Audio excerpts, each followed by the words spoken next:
Welcome to the American Muscle Car Museum. Beautiful sunny Melbourne, Florida on a January day. And out from the collection today, we've got a 1970 Plymouth Cuda convertible. It's done up in a lime light green, has white interior, white vinyl top. Really outstanding color.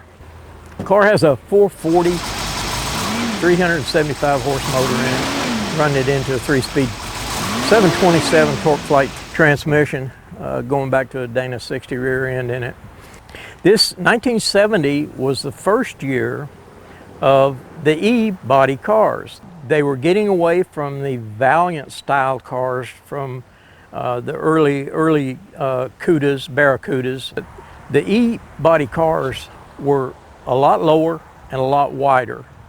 And the actual Cuda, when they put the 440s and the 426s in them, they upped the suspension in them and welded in to the frames support brackets and stuff. So that put the extra horsepower on the ground, which was a really good thing.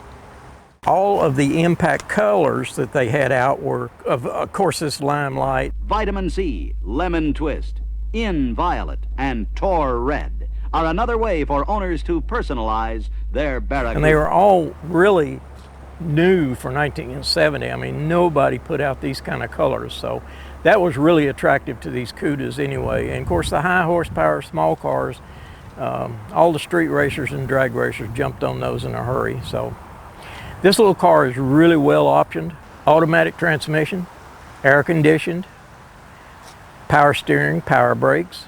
These were really good selling cars back in the day. So getting ready to take this car back into the American Muscle Car Museum and join the rest of the Mopar collection in there. If you would like to get any more information, look it up on our American Muscle Car Museum webpage. And again, thank you for watching our videos.